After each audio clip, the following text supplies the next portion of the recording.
Welcome back to the Real Couchwives podcast, where we overanalyze all things Bravo. This week, we are recapping Summer House Season 8, Episode 5. And it's another fun episode in the summer house. I have to say, everyone's having fun. We're camping. We have new people coming in. Craig and Paige are here this week. And surprisingly, there's no Carl and Lindsay fights. Yeah, mainly because Carl wasn't there for half the episode, so nobody could fight with him. It was great. True. And we do learn later that was kind of strategic on his end. Yes, which I totally appreciate. Thank you, Carl, for removing yourself from the situation so we could have one good week. Taking away the Friday fights, as he calls it. Yeah, exactly. Yeah, so let's jump right in. Let's get into it. So the episode kind of really kicks off with this like camping scene that Danielle has set up for the group. If you remember from last week, the episode did end with Lindsay kind of like storming off. That kind of doesn't really get like resolved. She just kind of comes back and it's like, okay, whatever, we're just gonna camp. So yeah, that's what they get into. She went outside and walked by the side of the road and almost got hit by a mail truck and then came back. Yeah, exactly. Which I think is what we had said too. We were like, I don't think that's like a super pedestrian friendly area. So we were accurate. It is not super pedestrian friendly. Don't go walking in the Camptons, kids. The Camptons. The Camptons. This is a kind of a fun idea. Danielle kind of pairs up the group, and she's kind of like paired them up based on like what color bag that they get, which also allows us to kind of see like different dynamics between different people.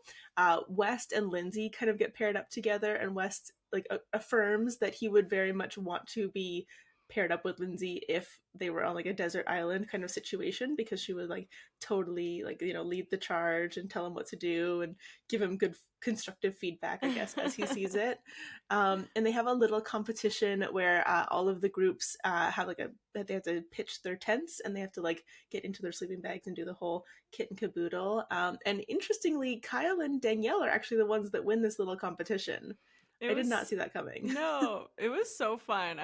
This is what I love. This is what I miss, when they're actually having fun together and just being silly. And yeah, this was like a super fun and smart game, I think. Yes. And I did like that they mixed up the pairs too. Yeah, and I think we've also kind of talked about how like this summer we're seeing like different dynamics play out a little bit, and different like we're seeing them do things that we don't always see them do, right? We saw them last week, I think, hanging out by the pool, which we don't really usually get to see. Like, we're not still having kind of like the like rager parties that they used to have, but they're finding like new and interesting and different things to do instead, which is making it actually that much more enjoyable to see the group kind of actually come together and bond. But rewatching it, I think that's more similar to what it was like at the beginning, because I feel like when it just started, it was just following these people at the summer house, and sometimes they would just chill by the pool and talk. And then I think as the house started to hate each other, that kind of like did not happen as much. Yeah, and I think they like relied too heavily on the party aspect, thinking that would be an interesting storyline. And like that would be the thing to watch. Which it was for a while. It was like, oh, they have a different theme each weekend. What theme is it going to be this weekend? And they don't really need to necessarily do that anymore. Yeah, no, it's true. I love how like as they're getting older, they're actually doing more like childhood games, which like that's kind of true. Yeah, totally. That's what ends up happening. And in general, this was also just like really fun because it allowed them to be a little bit silly. They played like some different games. At one point, Kyle and Lindsay actually like do like a little streak around the swimming pool, which was enjoyable. When that happened, I was like out loud, like, oh, because I was watching it with my fiance. Well, he was like kind of in and out watching, and I was like, Kyle, we have seen this man's behind so many times, and they're like, and actually Lindsay too, we've seen her topless many a time. Definitely. Both of them like to get a little bit naked. Kyle in particular, we're definitely very familiar with his derriere. the blurring of it. Yeah, exactly. Cute little moment that we have, of course, there's a few cute little moments between Wes and Ciara this weekend. But one cute little moment they have here is that they get to share a tent in the evening together because Jesse goes off to go, you know, have a little sleepover of his own at somebody else's house. And so I didn't even catch that. Is that what happened? Jesse goes for a little rendezvous, shall we say, which is also classic summer house, yes. something that we haven't seen in a little while. Oh my god, what did they used to call it? Like an away game? Yeah, that is what oh, I completely forgot. Oh my god, yes. The nostalgia. And then it's funny too because he comes back the next day and he's got like coffee. They're like, "Did you get Starbucks?" And you didn't bring for like anyone. Yeah. Hard to know that many people's coffee order off That's by true. heart, I guess. Okay, I have to say, Ciara and West, I love them so incredibly much. I can't even tell you. There's like the dynamic that they have together, and he is bringing out a side of Ciara that we've never seen, and I love that for her. And I know one episode I said I wasn't sure if maybe we were getting more sibling vibes, and I wanna take that back. Like I don't now that they've made out. But also just like, no, I see the relationship forming. Yeah, like it's like and I feel like part of me thinks they're not together anymore. They haven't really, I don't think so, seem to be, and that makes me sad. It makes me a little sad, but I at least enjoy that they got to have kind of like a fun summer fling together. I think that's good. Yeah, and maybe that's just what it was, and now they can still be friends. Yeah, exactly. Ideally, we'll be going into next summer in a good place with them. Yeah. So they all kind of go to bed. Some people do choose to like camp out and actually sleep outside. Gabby very smartly goes and sleeps in her bedroom. But then we find out at like 4:00 in the morning that the rain has started. So they all kind of have to like move in like very awkwardly. As like that sounds, yeah. Not fun. Gabby made the right choice on that one. The next morning we have another kind of like little catch up between the two couples. So we have Kyle and Amanda chatting. Amanda drops that she is interested in like kind of moving out of the city and like changing up their lifestyle, and she's ready for that New Jersey like suburb life. She wants to be able to touch grass, literally, like have like fresh dew in the morning, and have like, you know, like the white picket fence kind of experience. And Kyle's obviously like, oh, okay, yeah.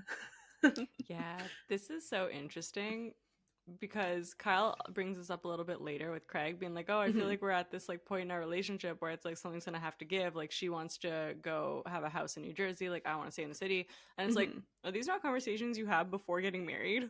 Yeah, like did you guys not know like what you kind of wanted to do? I guess maybe not, but I don't know. Yeah, if at least if you were talking about like raising children, you would probably think that you'd had to discuss like where you want to raise them, especially when you live in a city like New York where it's a commitment. Like it's a different lifestyle.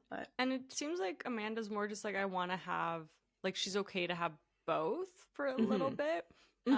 Which, wow, that must be so nice to be in a financial position where you can just live in two places. Yes. Yeah. And that would be nice. But then when they have their kids, she's like, I want to, you know, I want to have a house. I want our families to be around. And like, I definitely, you could understand that. Yeah, definitely. Well, and also like especially considering they like live and work in like the such close quarters, like their like office is literally like either down the hall or like on the different floor from their actual like apartment. Like there's no like separation there, and I think that that's one thing that Kyle clearly like struggles with, is the fact that he is such a workaholic. Sometimes you need a reason to like get up and like walk away at the end of the day. And as somebody who like lived through like the panini and like literally walked from like my bed to my desk, and like that was the commute. Like it's not great. Like I love working from home, and there's like different perks to it, but there needs to be that separation of church and state, I think, and you don't always have that, especially if you're somebody like Kyle who is a workaholic. Like sometimes you need like to like have to leave. Sorry. Yeah. Have to leave.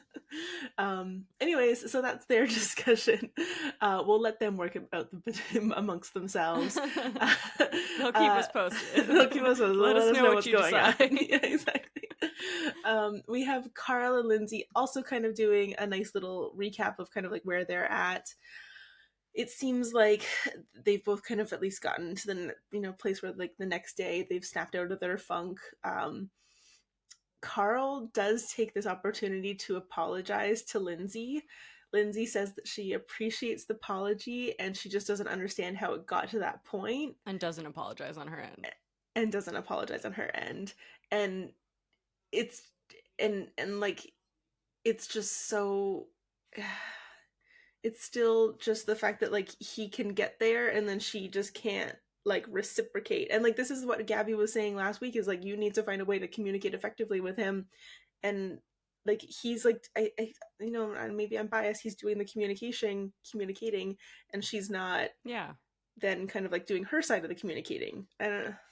No, totally. It's like too harsh. It's pretty wild that he's the one who has to come and apologize, and she every time won't even reciprocate. Like, we keep saying this, but it's so clear that she really doesn't understand the severity of her words.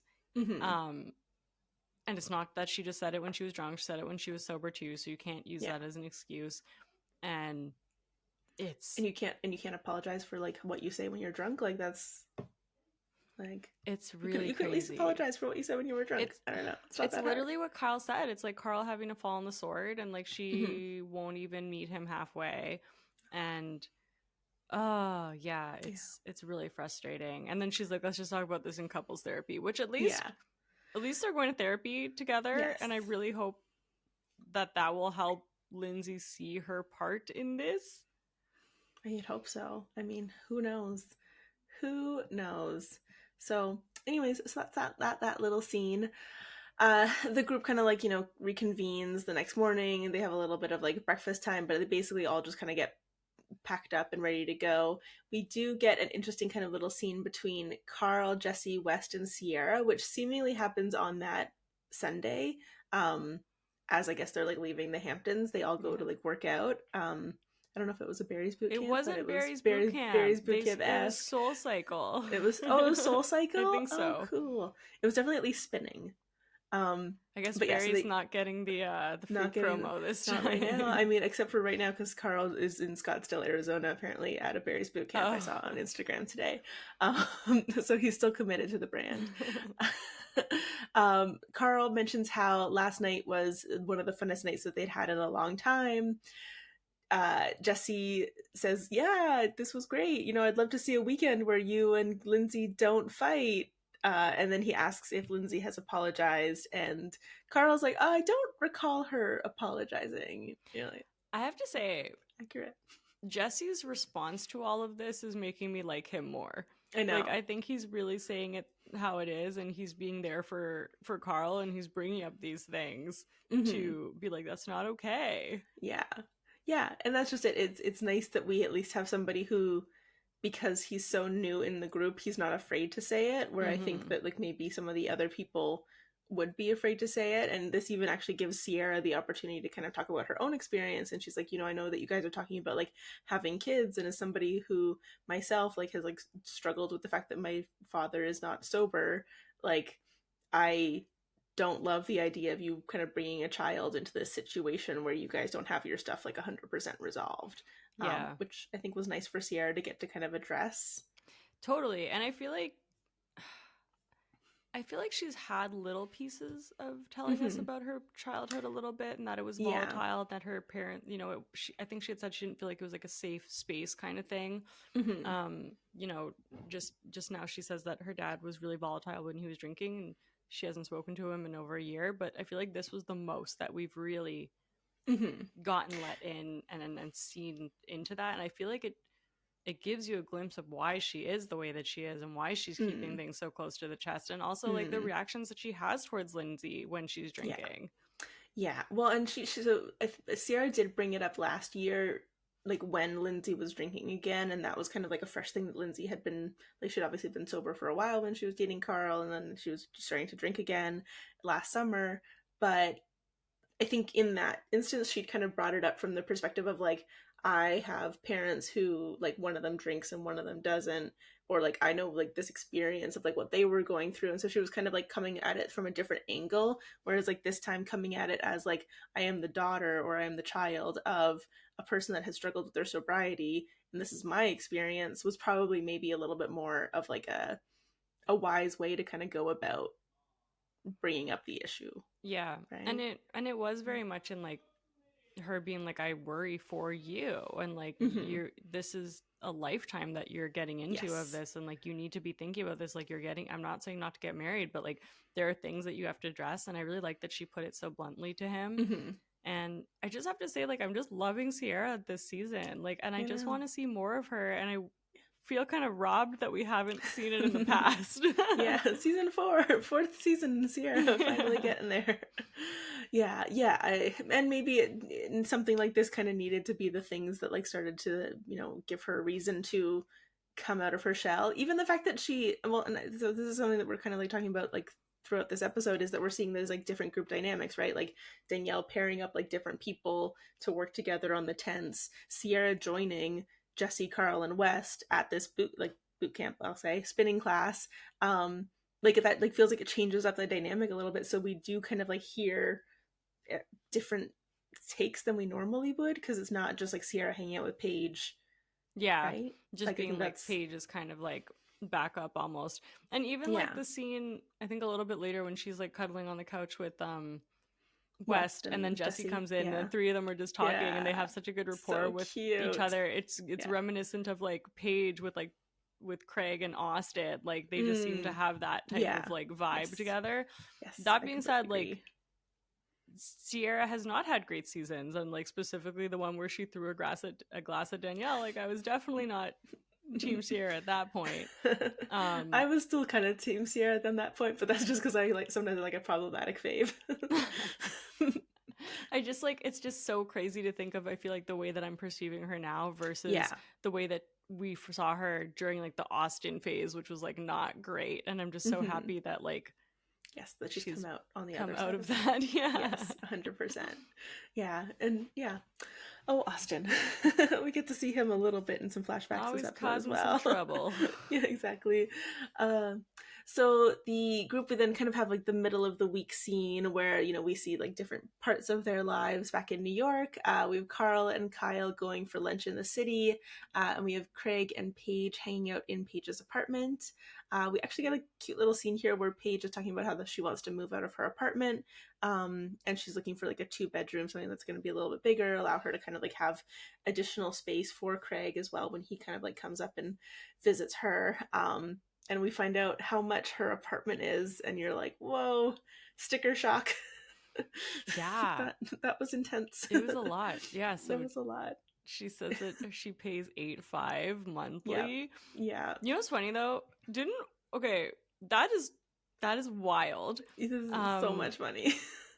But everyone gave Lindsay and Carl such a hard time about their $13,000 condo, which I also was like, dang. Yeah. But now knowing that Paige on her own is doing that, you're like, well, and later on in the episode we find out that she's potentially going up to 12 just by herself. Giggly Squad's doing well. Yes, let's hope so. Those Amazon sponsorships must be lucrative. Good for her. Good for her. No, we love that for her. I also just love Paige so much, and like even just these little scenes when she was talking to, I guess, like her real estate agent, and Craig was like, well, Paige right now uses one of her spare bedrooms as a closet, and then the real estate agent's like, as she should, and then Paige is like, did we just become best friends? Like, are we forming a friendship? Just like I just love her and I want to be her best friend. I know. Or I want to be able to like single white female her, like steal her like. But I could never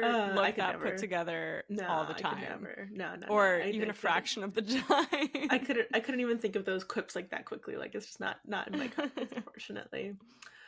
We also get, this is one of my favorite kinds of scenes. We also get a scene of West and Jesse going to get a pedicure at Gloss Lab. And I love this. I fall for this every time. When guys are getting pedicures, I'm like, yes, this is amazing. It reminds me of Austin getting pedicures with Catherine in Southern Charm as well. It's like, that's my favorite They just have such like a nice bromance, and like it's really shocking because they didn't really know each other, right? Like this just kind of formed. They were like, hey, we're the newbies of the group, let's become besties. And they are. The beautiful friendship is forming.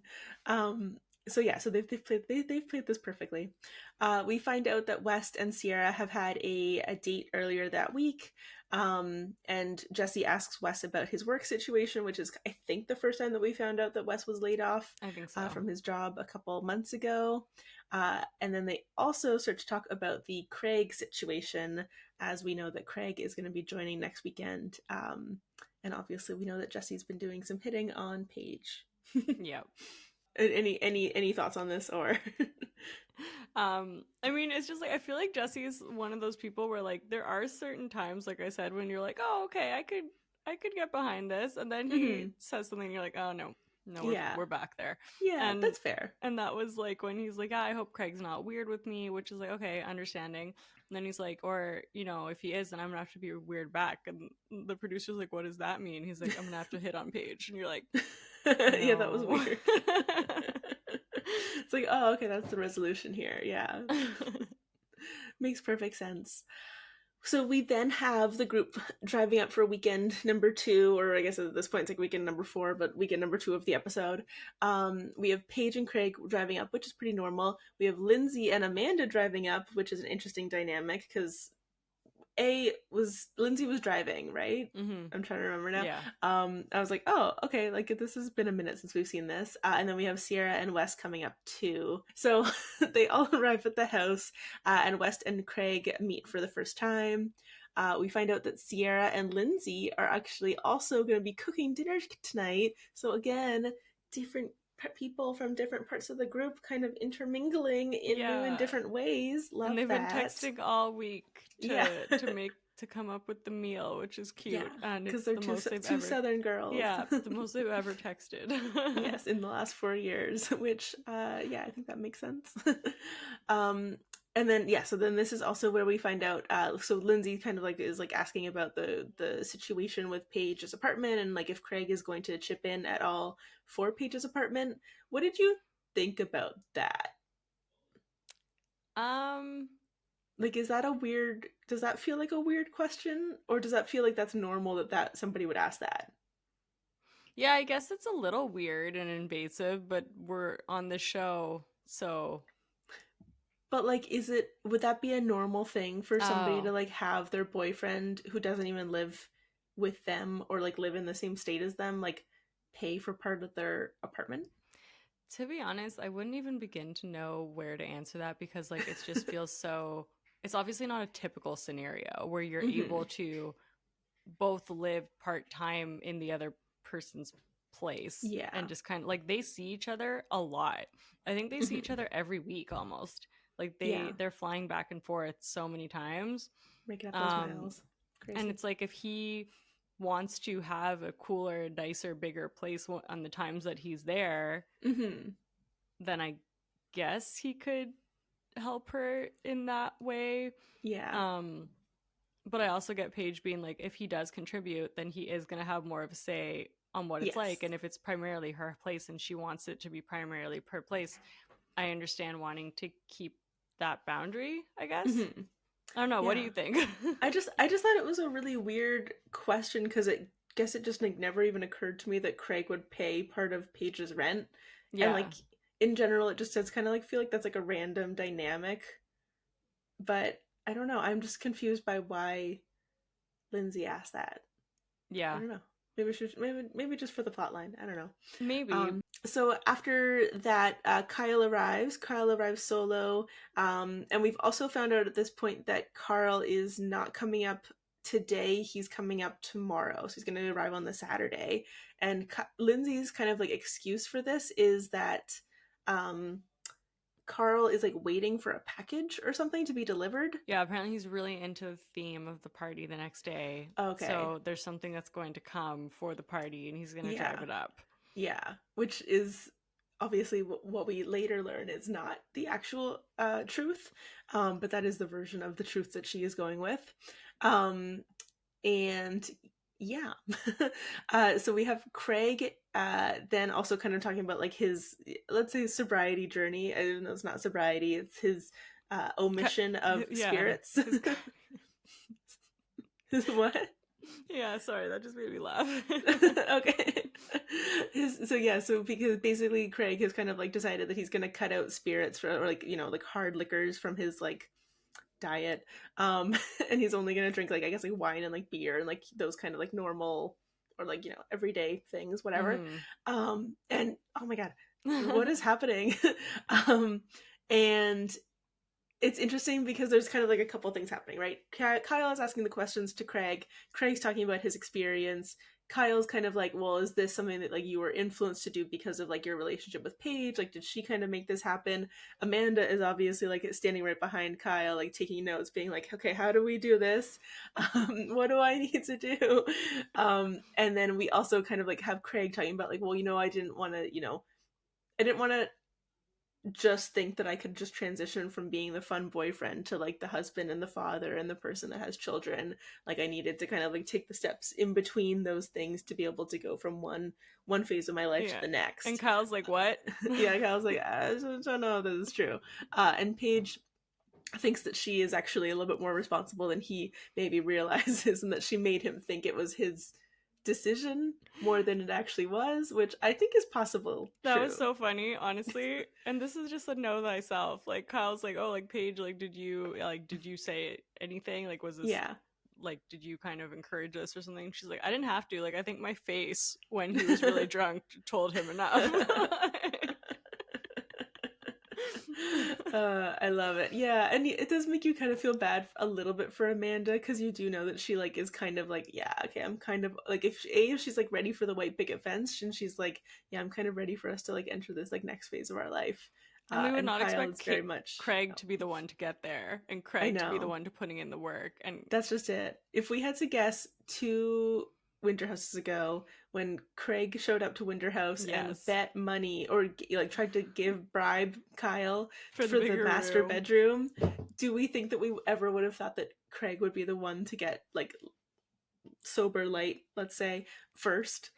No, and we ripped on him so hard that Winter House season. Yes. And I think deservedly so. Yeah. But maybe it was the best thing that happened to him, because I think that's what made him take stock and see himself back and be like, oh no, this is not okay. Yes. And I have to say, I am loving new Craig. Like honestly, like I just loved hearing him talk about his journey and the way that he's like thinking about things. And it's just like, I feel like when you look at Craig, it actually kind of made me think about Sandoval, because I feel like Craig is doing the things that Tom Sandoval's saying that he's doing, being like, I am introspecting and I am changing and I'm taking accountability. Yeah, I'm changing my life around. And it's like, Craig is actually doing those things, and he looks great. Like honestly, I also take him from Winter House to now, like he clearly is working on himself. Of course, he's always going to have messy Craig in him, and we love him for that as well. Totally. But I'm honestly like, I really like just seeing these scenes of him and him just kind of like, and I feel like he knows it too. Like when he's here, he knows there's a different version of Craig that we're seeing. Yeah, well, and I think like we've talked a lot about kind of like how Carl has changed so much over the years. I think Craig is another example of somebody who really has like put in the work and can still be an incredible reality TV show like personality and person, while also like maybe using the shows to kind of like self-reflect and look back at himself and see how he operates and what he does, and like learn and grow and still be, he doesn't have to be like just boring now that we like he's like more I don't know, normal, let's say, less like less like party chaos. Like he could be like very like unhinged at times, like in past seasons, and even in like the second to last season of Southern Charm, he was getting to moments when like him fighting with Naomi, like it was not great. But yeah, it's just an example of somebody who like we've seen kind of like really transform on this show, and we like to get to be able to see that. I think even like Kristen Doty is maybe a person that I would kind of put under that category of somebody who's come a pretty far away from who she was to who she is now. Yeah, you're seeing that on The Valley. Maybe a little bit. We'll see. We'll continue to watch The Valley and see. Yeah, I can see that from her podcast, honestly. Yeah, I think it's a good point. I would like to see Craig and Carl have conversations about these things. Yeah, actually, I'm really excited for Carl and Craig to be in the same house next weekend. Anyways, so that was that little spiel. We have the group getting ready for dinner. Kyle goes to stock the bar, that's like the outdoor bar, and Craig goes and helps him. And again, they kind of chat about like, the process of the sobriety. They also talk about like the dynamic of like their different relationships with like Kyle and Amanda, and like them working together, and them like getting ready for like the next step and what that looks like. yeah, and I think Craig is just kind of like trying to like impart a little bit of wisdom of like what he's learned over his years onto Kyle to Yeah, which is help so him out. funny. Yeah, I know. Who would have thought? Yeah. What do you think about some of the stuff that he was saying about Paige kind of being like, look, like I'm on my journey and I think I'm becoming a better person, and Mm-hmm. if Paige is in that future, great, but if she's not, then that's okay too. Like, how did you read that? I read that as like a really like healthy, like them getting into like a really healthy place in their relationship, right? Like he's he's not just getting better for her, like he's getting better for himself, and so that he can be kind of like the person that he wants to be, and maybe the person that he wants to be for her.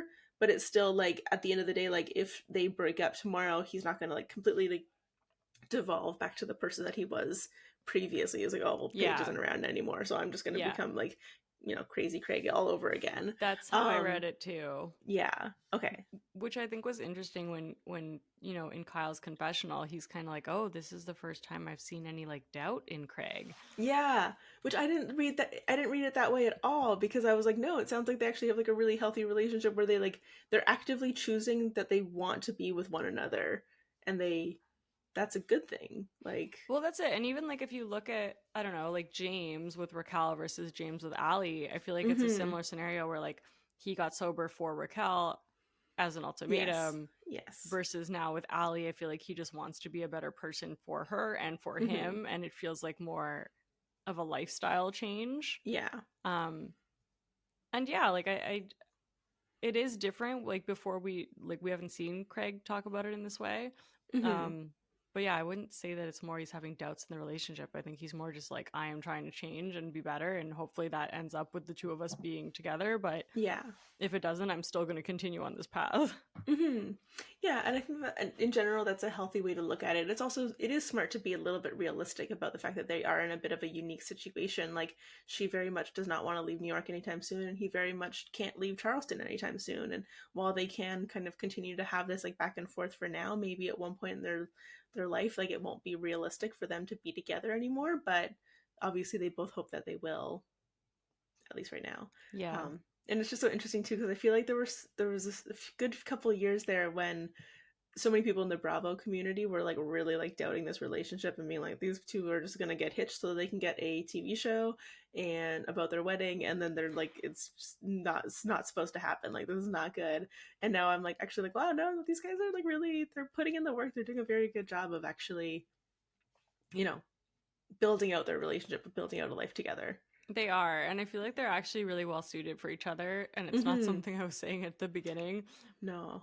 But when you see their interactions, like it's very similar to what we're seeing with Ciara and West. I feel like they do actually just bring out really good parts of each other. Mm-hmm. Yes, yeah, which I think is the best thing, when they can kind of complement one And another. and Craig does kind of need someone who is going to tell him what to do. I just think A that's what he little bit, likes. a little bit, a little bit. But I also think She Speaks Bravo was talking about how like Paige does this, or was it She Speaks Bravo? I don't know. I'm sorry, I've Too consumed many too much Bravo content sometimes. podcasts. Um, but like Paige and Naomi kind of like do the same thing, but the way that they deliver their messages is different.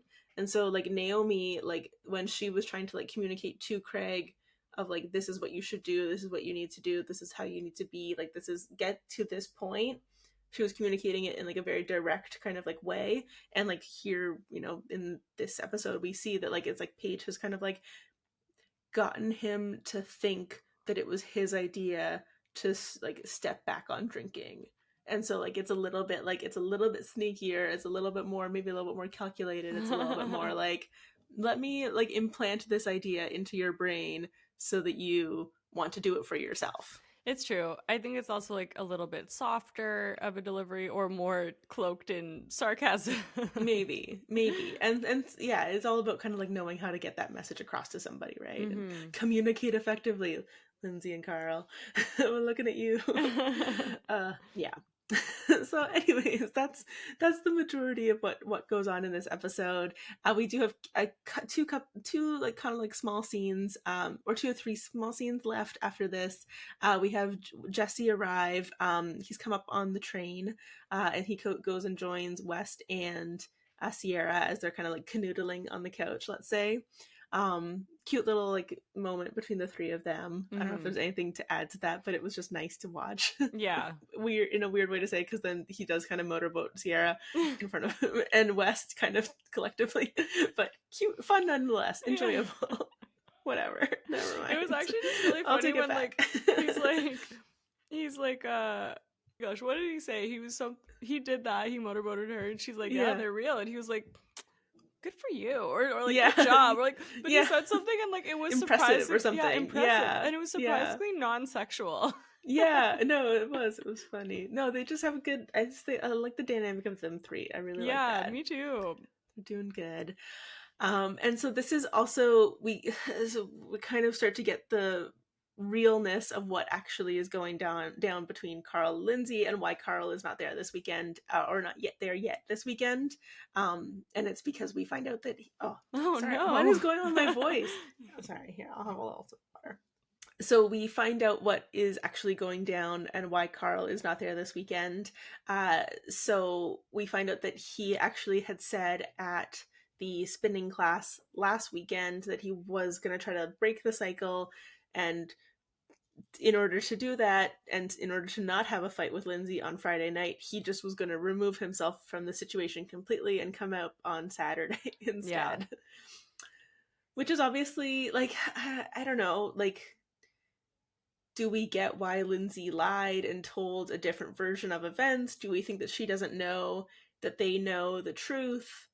What do we think about that? It's interesting, right? Like, I don't know, this kind of, I don't know where the connection is here, but it also just kind of makes me think about her stance on this season being like, I was blindsided. I had no idea that we had any issues. Is this also her trying to bury those issues, thinking that somehow they were not both on film and the entire house knows already what's going on? Yeah. Like, is that just her trying to diminish what's happening?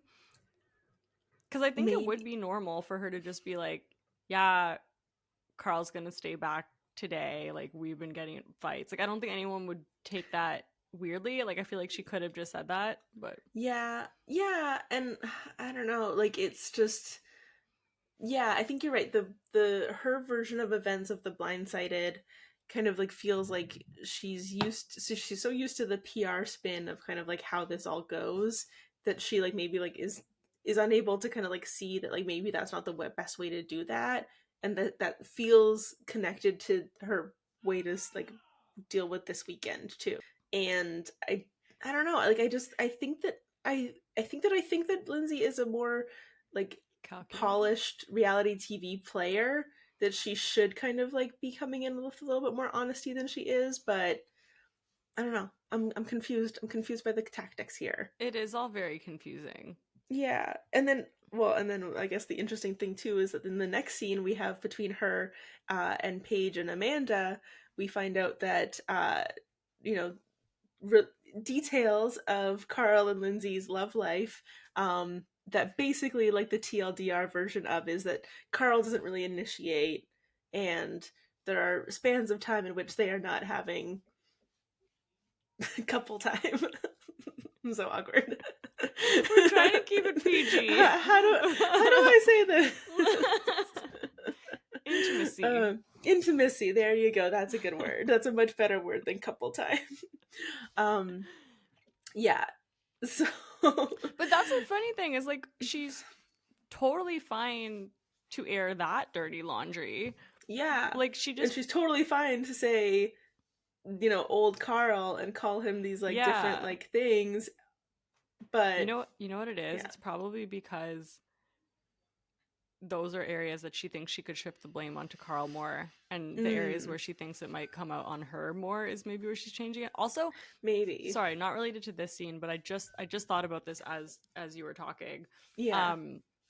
Maybe Carl actually did spin him not going Friday to her in this way. Ooh, that is like, maybe theory. She doesn't even know that that's why he's staying back.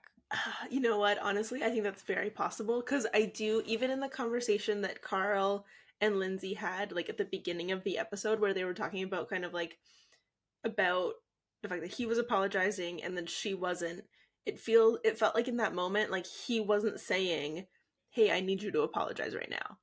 And I think that he does like omit, he wants to avoid confrontation. Yeah, but I think that sometimes that also hinders their relationship. So I don't 100%. want it to be 100% on Lindsay, because I do think totally. that like it's possible he wasn't being fully transparent with her about, hey, these things that you're saying are really bothering me, and like even though he was saying that, like maybe it wasn't getting I don't know. Yeah, no, I do think that if there was ever a time for him to hold his ground, it would have been then. But yeah, that's just what I was just thinking of, is like maybe you could see him just being like, hey, I'm going to stay back this weekend. Like, I really want to ordered something on Amazon. It's only going to get here tonight. So yeah, I have to be waiting at the door until 10 p.m. because my window is from like 10 a.m. to 10 p.m. So I just got to be here.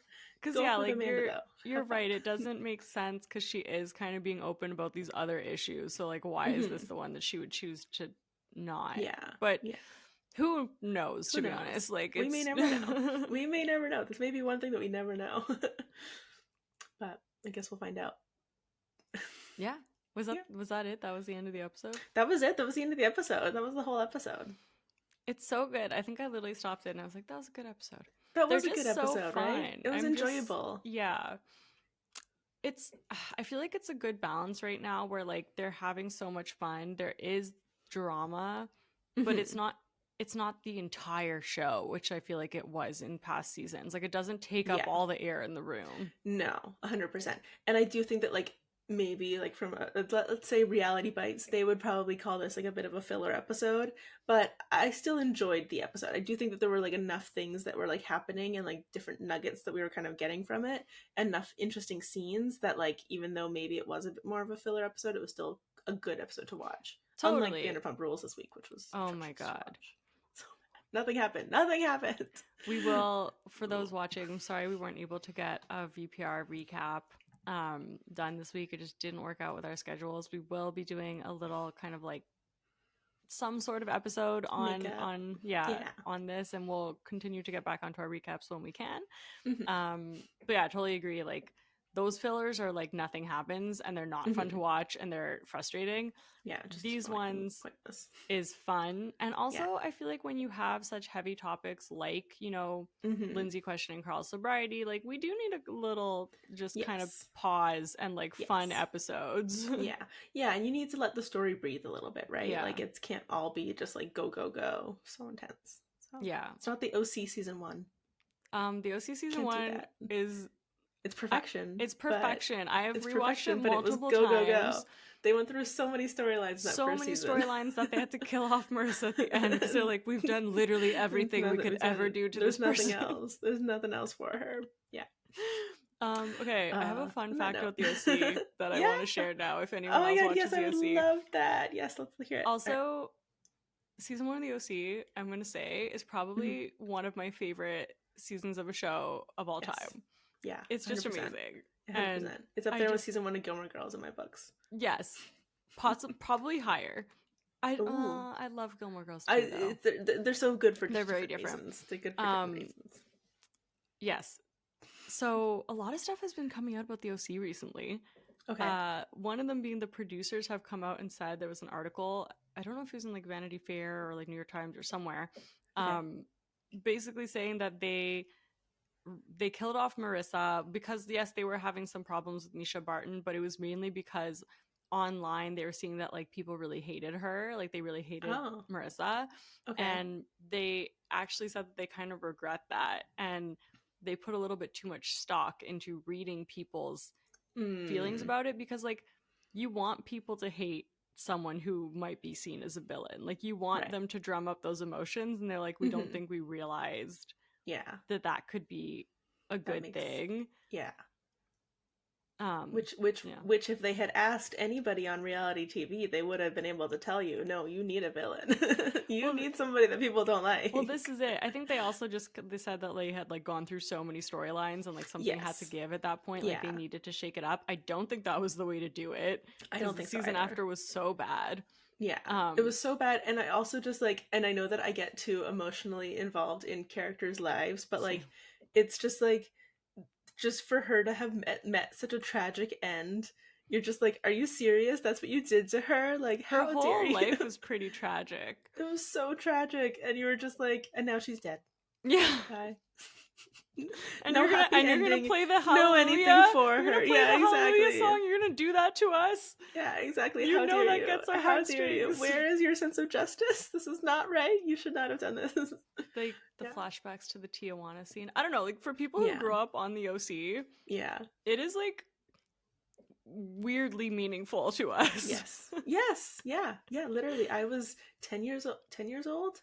What? Yeah, I was you 10, were 10? I was 10 years old. I was in high school. Well, we were must have only been like 12. No, I couldn't have been. No, it came out in 2003. I remember watching the first episode. I remember watching the commercial for the first episode, being like, "Oh, that looks good." I was sitting watching TV with my dad. We were like, "Yeah, that looks good." And then we like wrote it down when it was going to air. I watched the first episode with my dad, and then I went and told my sister, "Hey, this is going to be a really good TV show. You should watch it." And I just remember sitting down and watching the first episode when it aired and be like, "Wow, this is amazing." I was obsessed. I had like a poster in my room, and I loved Seth Cohen. He was like hearts. I still love Adam Brody even though he's done like almost nothing else. Yeah.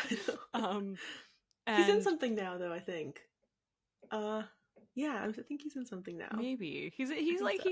He's married to Leighton Meester, who which I also love. Blair from Gossip Girl, which is also just like an amazing moment, and I feel like doesn't get as much emphasis as it should. I know. But do you remember? Like, I will never forget watching the episode where Trey gets shot. Wait, I didn't hear that. I'm sorry. No. What is... I said I'll never forget the episode where Trey gets shot. Oh my god. The what you say episode. But this was at the time where there was commercials, and I was like taping it on like the VCR. Oh no. And like you'd have to like, if you had to like go to the bathroom or something, you'd have to like run upstairs and like go to the bathroom on a commercial. And like I think I recorded it, and I would rewatch that scene. Like I would literally rewind it and cry. It was so good. It was epic. Like it was like epic. Literally, and then like you couldn't believe it. You'd never seen anything like it before. And then you had to wait a whole summer just to know, like, oh, he's actually fine though. Well, and then you would have seen like all the like promos of them like talking about. Oh my god, it was so good. It was so good. Let us know if you also love the OC. Maybe we should. Oh my god, we should do a recap of the OC. That'd be so fun. But the other thing that came out, I don't know if you saw, is Misha Barton did an interview with Call Her Daddy. Yes, and I did see. She shared more tea than she ever had. One of them being that she was actually in a relationship with Benjamin McKenzie. Yeah, who was Ryan Atwood. Yeah, I know. Multiple years her senior. He was 26 and she was 18. I think she might have been 17 at the beginning. She might have been 17 before, well, when they first started. Maybe it was like 2017 or something like that. That's a weird gap. It's definitely a gap. It's definitely a gap. And then they had to like film all of those scenes together. Because it was right at the beginning that they started to like have a relationship. Yeah, it was wild. She's actually has some tragic components to her as well, just like as a person. And then she was on the hills really weirdly. Yeah. And she was like very much like a victim of like Perez Hilton and like that whole time of our lives and the internet. And and has like a really bad relationship with her mom. It's just like Anywho. She was in what was she in? She was in like what was that Hugh Grant movie? Notting Hill? Do you remember that? She was? Yeah, she was like a child actress in Notting Hill. It was so funny. Oh, interesting. Amazing. I love her. Anyways. But yeah, I'll always have a soft spot for the OC. But to be honest, I rewatched season 1 when it came on Prime. Yeah. And then I rewatched season 2, and season 2 sucks. It got bad pretty quickly. Is that the Teresa season, or is that season 1? Yeah, it's a Teresa season. Okay. It's also just like the Olivia Munn, the other Olivia Wilde. Oh, Olivia Wilde, yeah. And then it only gets worse with season 3. So basically season 1 was like, season 1 was like prime. Yeah, season 1 was so good. Yeah. I wonder if there's an overlap. I would totally do a rewatch of that. That's so good. I also loved One Tree Hill. Yes. I watched a lot of television. No wonder we have a podcast about I started rewatching One Tree Hill this year. It's really fun. It's crazy to go back and be like, oh my god, these people were children. It's also just so crazy that they're like, yes, this is the normal life of a 17-year-old. And Yeah. then when we turn 17, we're like, wait, I haven't done any of this. Like, am I doing turned like teenaging? 19 and I hadn't done any of this. Am I teenaging wrong? Yeah, 100%. You definitely thought that. Well, especially, I think also like the Canadian American thing too. You were like, oh, it must just be different in America than it is in Canada. Yeah. And then like when they do the time jump in One Tree Hill, and now they're what, like 22, and they're like, they all have like established businesses, and they like have kids. Even like in like Gossip Girl, right? When they all go off to university and like Chuck is just like running his empire and you're like, there's a 21-year-old, like what? He might not even be that old. They set us up to so poorly to understand. And also like as a high schooler, I was like, well, I guess I'm a huge loser. Like I'm not doing any of these things. None of this is happening. I haven't broken into the pool once this year. I didn't even have a pool to break into. I should have had at least 5 boyfriends by now, and I should have cheated on them multiple times. They should have taken me to Europe. Yeah. We should have done copious amount of drugs. Yeah, exactly. I ain't got none of this stuff. Anyways. Hopefully you like this weird little tangent we went on. Let us know if you're still here by telling us something about the OC or some of the shows that you love from the early 2000s. Yeah, all the good ones. All the good ones back in the early 2000s. 100%. Yeah.